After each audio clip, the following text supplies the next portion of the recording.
Bob say a few words. I've always kind of looked up to him, you know. I was waiting for you.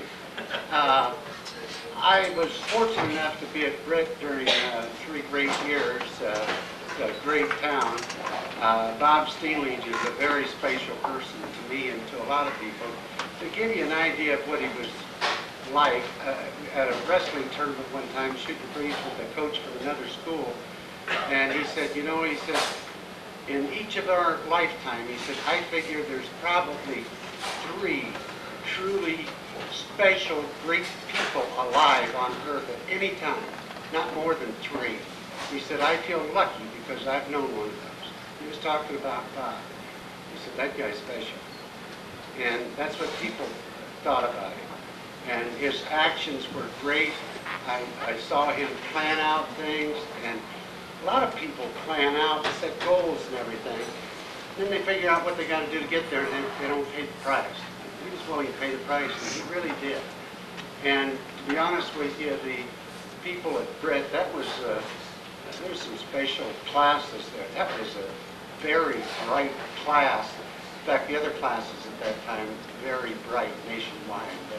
They knocked the top out of those tests, and they were really nice people. Let Ken finish. Yeah, as Bob said, the classes, you know, it's very easy to be a successful coach when you got kids like we had there at Britt when we were up there. Just a little bit of a story. When I first went up to Britt, I just got back from the Olympics, and Coach Nichols said, well, they got a job open up at Britt, you need to go up there and interview. So I went up and interviewed for the job. Had a real obnoxious banker by the name of Floyd Rummel that was president. And he was, he said, well, now, you know the last coach is here. He's a boy out of Chicago, and he just didn't fit in Britt now. And he said, you know the last fellow's here. He won 4 and lost 7, and he's not here anymore. And he said, do you think you can win for us? And just cocky as hell, I said, yeah, I can win for you. And he said, well, you better win, you know, you won't be here too long. And I said, well, I won't be here too long if you don't pay me. And the 4th year I was there, won the state tournament, and I got the lowest raise I'd had in 4 years, so I left. But I guess I didn't adjust to school boards and school administrators very well, which, you know, I guess that comes with the nature I am. But so I left and went into private industry after I went to Indiana and looked at basketball players for 3 years, tried to coach wrestling. But just a little story about Bob. You know, Bob was a very studious boy. Not only was he, we had him in the 8th grade. He and Larry Lloyd were my team managers, and so we drug them along with the team whenever we went somewhere. And so we'd go to New Hampton, and we'd go to Fort Dodge and all these places. And so when we get there, we'd always say, now, have you got somebody these boys can wrestle? You know. And so when they're in 8th grade, they're wrestling their kids. So they knew what Larry Lloyd and Bob Steenlage looked like before they ever got to the 9th grade. And you know, it's real nice when you start with a boy that weighs 95 pounds, and then next year he moves up to 103, and the next year he moves up to 120, next year to 127. And he just, you know, it's always nice to start out dual meets, you know, when you can win the first 2 or 3 weights and then just coast. And we kind of found out the 3rd year there, when we wrestled East Waterloo, we were 12-0, and I don't know how we ever got them on the schedule.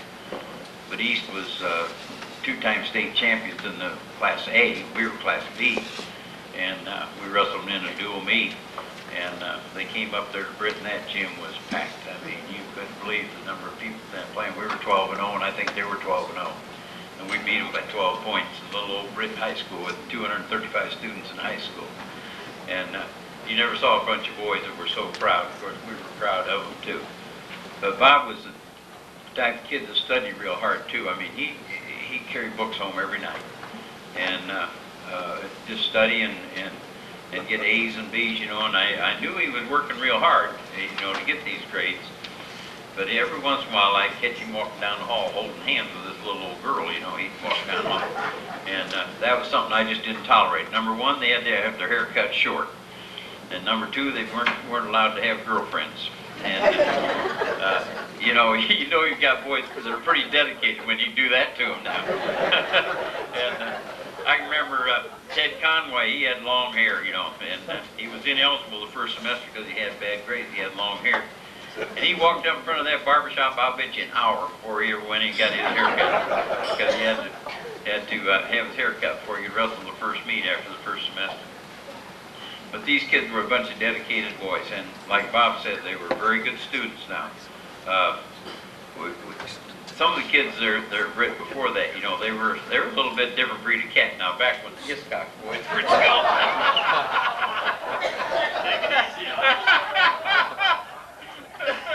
They were a little different breed of cat. It was on the other side of the track. Of course, now they had a coach that, I don't know whether it's true, Dick, or not. I don't know. Maybe you can verify this, or maybe you can, but I think it was Alan that probably told me that the basketball coach gave Dick some guff one time, and so Dick just turned him over to knee and paddled him. Now, I don't know whether that's true or not. But those boys were tough bunch of kids up there, and I would say probably, I think about 60 to 75% of the boys that Bob and I had were up there bred into going to college. And a lot of them think Larry Highhouse got a PhD and down at Oklahoma State. I don't know how many of them got college degrees because I kind of lost track, you know. And I need to apologize. You know, I left Iowa in 1961, and I really haven't kept up with it all that well. But Bob Owen, I want to say he's one of the finest kids I ever knew. I just can't say enough about him. And Bob, why don't you come up here and get your plaque. Bob, it gives me great pleasure to give you this plaque. I really appreciate it.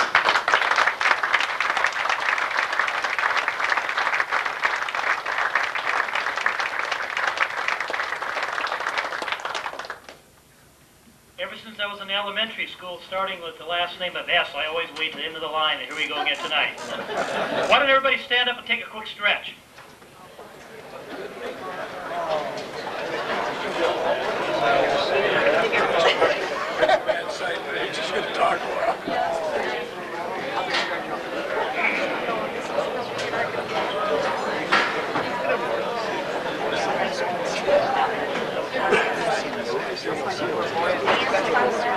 Okay, be seated, please. It's Don. Where's Don Jones sitting? I asked Don Jones. He said, I asked him. I said, if I want to do a good job, what would you suggest? He said, talk for an hour and show videos of your career afterwards. I'm not going to follow his advice. Is there some reason you gotta stand right there?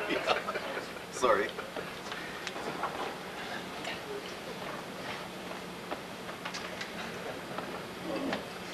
I apologize because I'm a kind of an emotional person. Because you see, wrestling wasn't just a sport to me, it was a way of life. Those 4 years defined my life.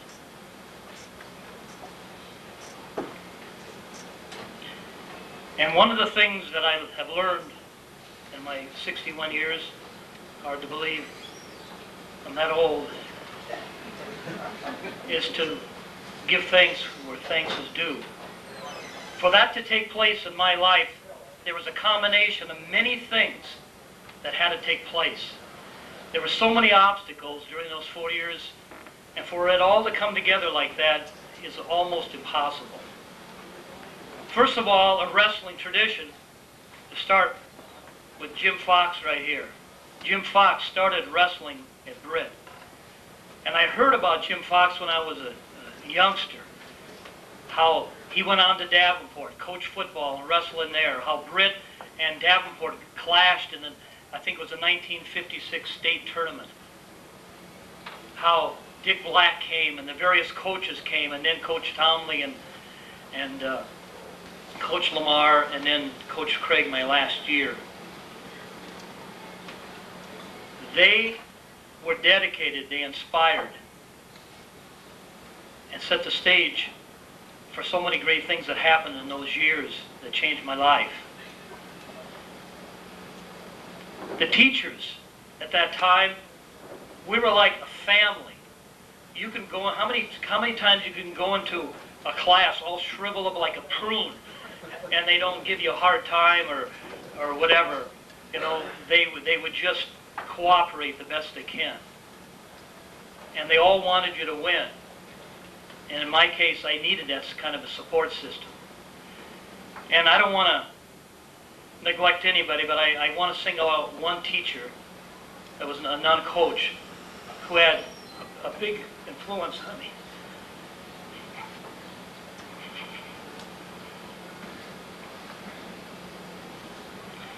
She was a woman that had a great heart.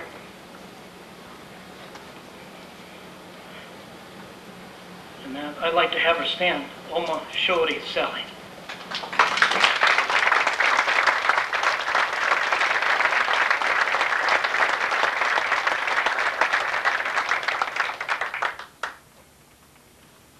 I needed that at the time, and I'm thankful for it. And it was part of the winning formula, I guess you'd say. I'd like to give thanks to our teammates. Would everybody that was on the Brit team please stand at this time, please?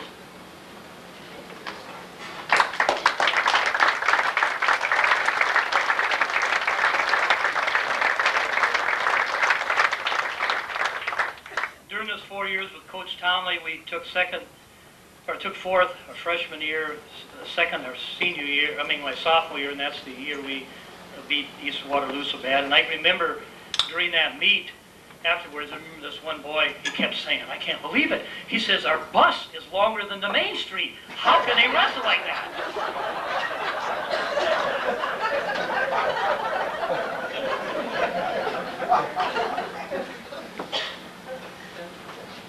The whole state championship team of our senior year is here. And they had to make sacrifices to come, and I appreciate that very much. And that was part of the winning formula. Bill Peterson and Larry Lloyd, we grew up ever since we were children together, and here we end up on the same team together. And of course, Dale and Vinny and Gene Gunther and some of the others come in from the country schools. And of course, there's so many things that came into play during that time. And one of the things that was very hard was on my family, because I was the oldest of 5 children. I had 2 brothers and 2 sisters, and my brother Les, who's the assistant athletic director. University of Iowa came same time Dan did, and Les was 4 years younger, and I didn't fully appreciate it until as the years went by. But there was well-meaning people that would say to Les and to my brother Jerry, you're going to be like your brother Bob, you're going to be like your brother Bob. Can you imagine what that would have been like to go through that for a whole decade? And for them to survive that and to have their own career, which I believe would have been far, far greater. They had great athletic careers, would have been far, far greater if they had not had that pressure on them. And Les and I are very, very close. And I feel bad for that. I really do.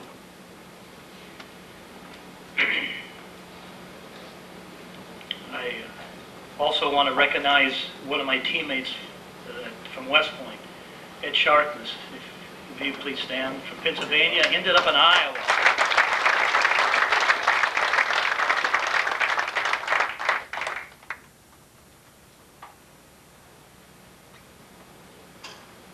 I'd like to recognize my mom.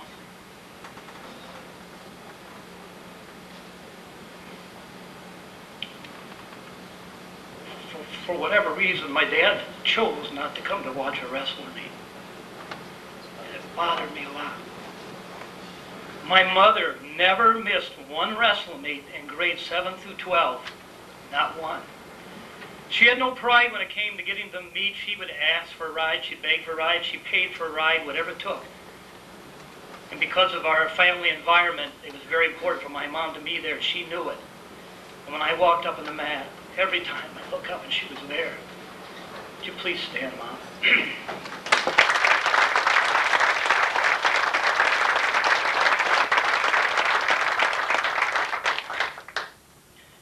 My mother's mother, who really didn't like wrestling because she thought her poor grandchildren were going to be hurt, She had worked in Oak Park, Illinois, and she loved her grandchildren very much, and she would fly in for the state tournament every year, and every year she'd sit up there in the crowd with the coat over her head and peek out one eye and say, "Is he alive yet? Is he still alive?" She came every year. I'd like to recognize another special person, Betty Carter, and I'll have her stand in just a minute. Her husband, who's deceased, wrestled for Osage. And his mother, they were on the farm, and his mother, at a great sacrifice, bought him a pair of wrestling shoes, and they looked much like the old style boxing shoes. They had leather on them. And one day he came up to me after my 8th grade year and said that he'd like me to give these to me. And I said it'd be an honor. And I wore those shoes every single match for all 4 years. And Coach Townley was gracious enough to let me wear them because they weren't the ideal wrestling shoes, but they meant something to me. And after my high school career was over, as much as I wanted to keep those shoes, I felt like I should give them back to the family and give them back to the family. And then after Lenny passed, they gave them back to me. And now they're down at the Iowa Wrestling Institute and Museum down in Newton, Iowa. And Betty and her husband were very close to our family, and I'd like to thank you, Betty.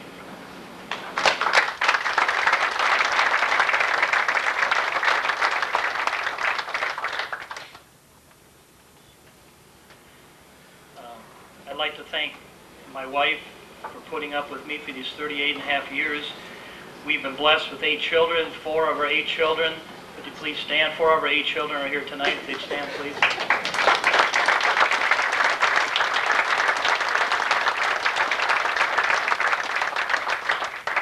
Do you have any idea what it's like talking to somebody on the phone when they find out you've got 8 children in today's society? They say things like, "What religion are you anyway?" Or they say, "Don't you have any electricity on the farm?" Or do they say things like, "Didn't your daddy teach you restraint?" One lady gave me a lecture for 10 minutes on overpopulating the world one time.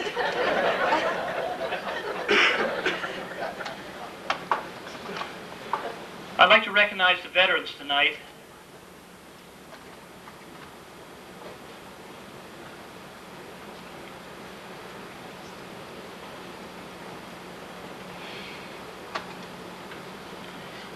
And I'm going to have the veterans all stand, if you would, please.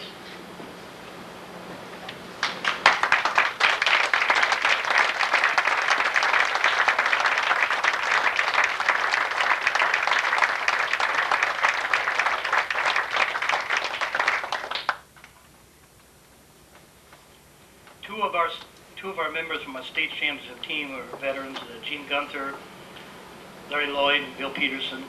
Larry and Bill were in the Marines, and Larry Lloyd spent the whole time in Vietnam at the siege of Khe Sanh.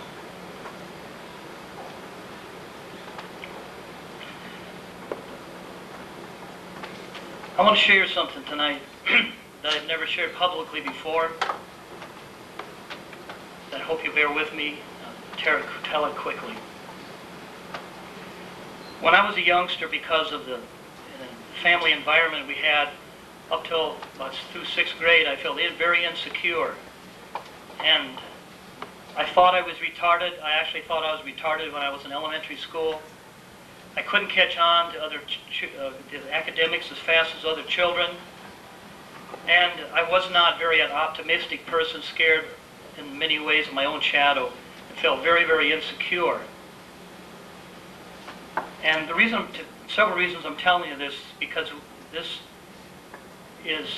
experience had a very profound effect on my wrestling career.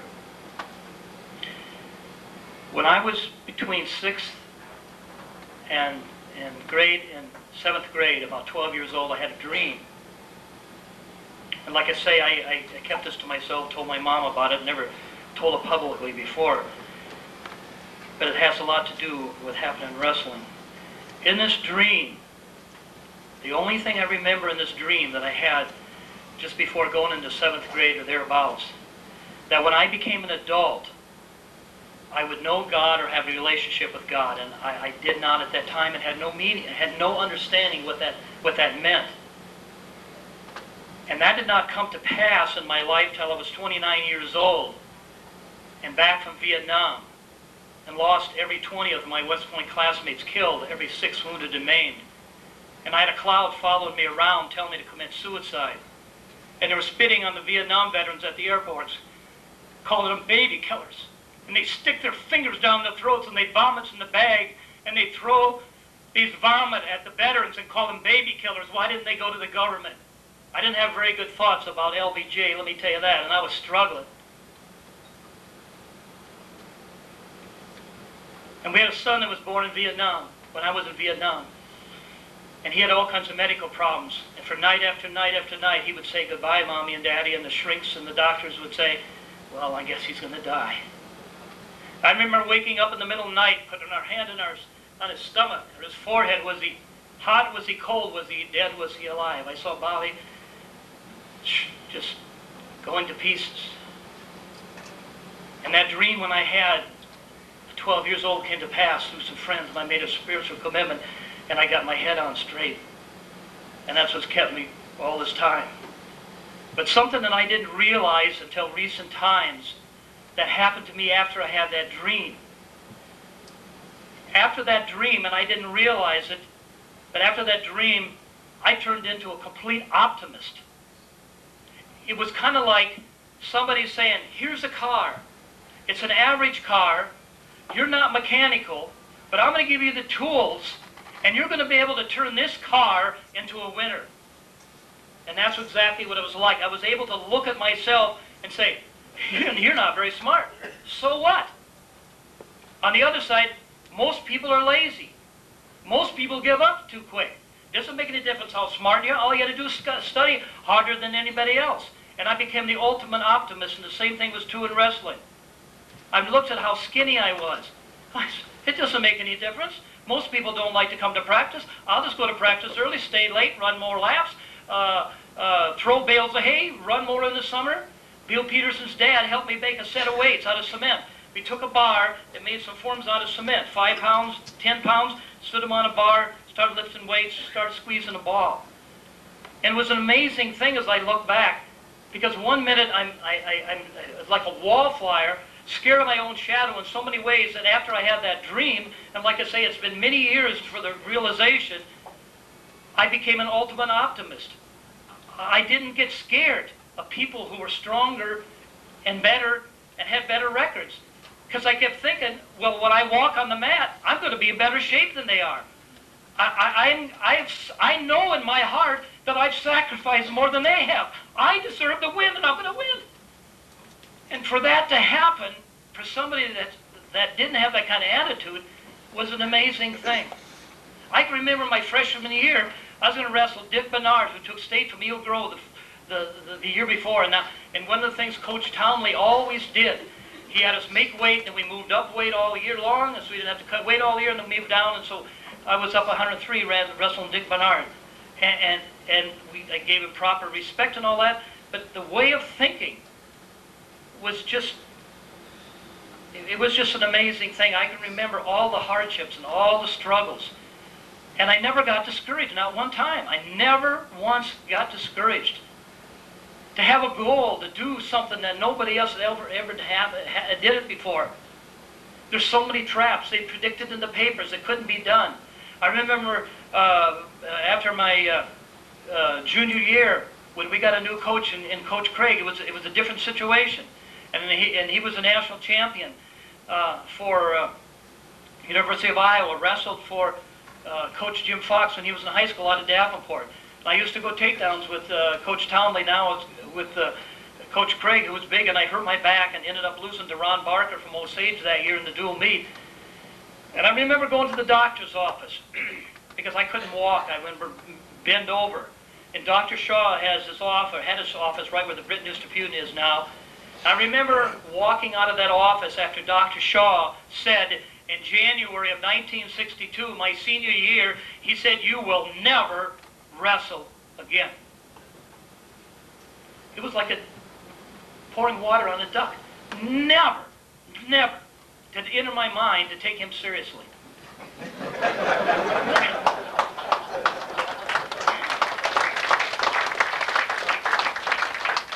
I remember walking out of the doctor's office, in all over, hobbling. I lifted up my eyes, and right across the street, and it's still true today, there's a chiropractor there. It said, Dr. Peterson, chiropractor. I remember looking over my shoulder to see if Dr. Shaw or the secretary was watching me to go across the street.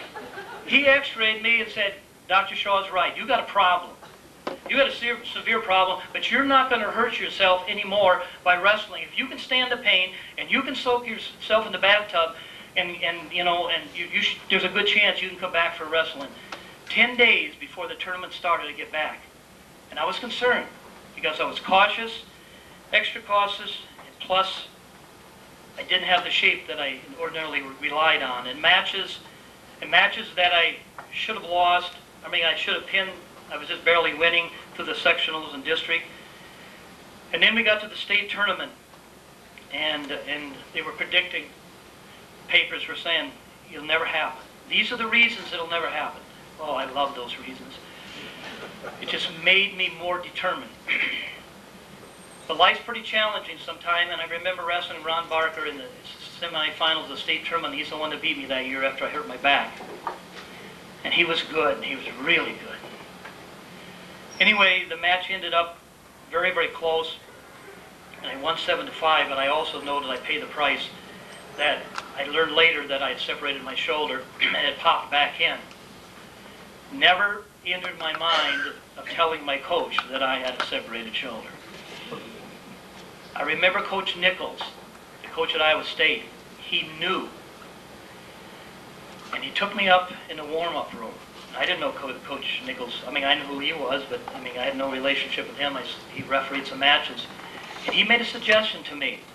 He said, ask your coach if you can skip going out for a meal. He said, you need to stay warmed up. You've got to keep that shoulder warm.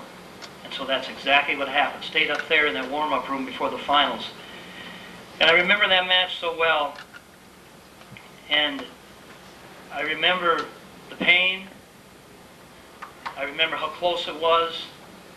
And I remember trying to hold on to his ankle. And every time it got to the point that I should have lost my grip, his ankle came back. The match ended in a 2-2 tie. And they walk over to the scores table. There's a long pause. The referee comes back and says, young man,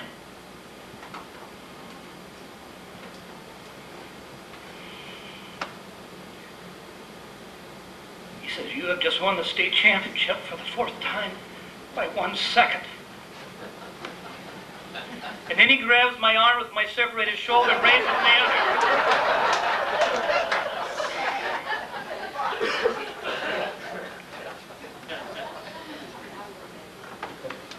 And then I remember looking over my teammates. Teammates that would never, never, never show a tear, because young men, they don't cry. Dale Birchka, Larry Lloyd, Bill Peterson, Gene Gunther, coaches. The tears were flowing. And as a group, we walked out of that into the hallway, where Northern Iowa was now in that little cracker box, and they used to pack them in there. I'm sure that the fire marshal never stopped by on those weekends. And all of a sudden, the runner came out, and he said, come on in, they want to make an announcement. So we went walking inside, and the announcer got so excited and stuttered and everything. He said, for the first time in the history of the world, somebody has won the state championship. And then I hear somebody talking in the back room. Oh, he says, I mean Iowa.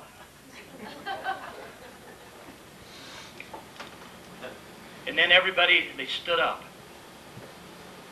And they started clapping. And I felt good. Because I'm just like anybody else trying to grow up. Everybody wants to be somebody and wants to do something in their life. I'd just like to close by saying I'd like to thank the wrestling community, all the people and the circumstances that came together in my life to make this possible. And those 4 years, in all sincerity, have been the defining point of my life. Over and over again, the things that I learned during those 4 years have pulled me through every situation, whether it's in business or Vietnam or family. And I'd like to close with a quote from one of my heroes, Albert Einstein. He says, "It is the responsibility of every human being to aspire to do something worthwhile, to make this world a better place than the one we found. Life is a gift. If we agree to accept it, we must contribute in return. When we fail to contribute, we fail to adequately answer why we are here." Albert Einstein. Thank you very much.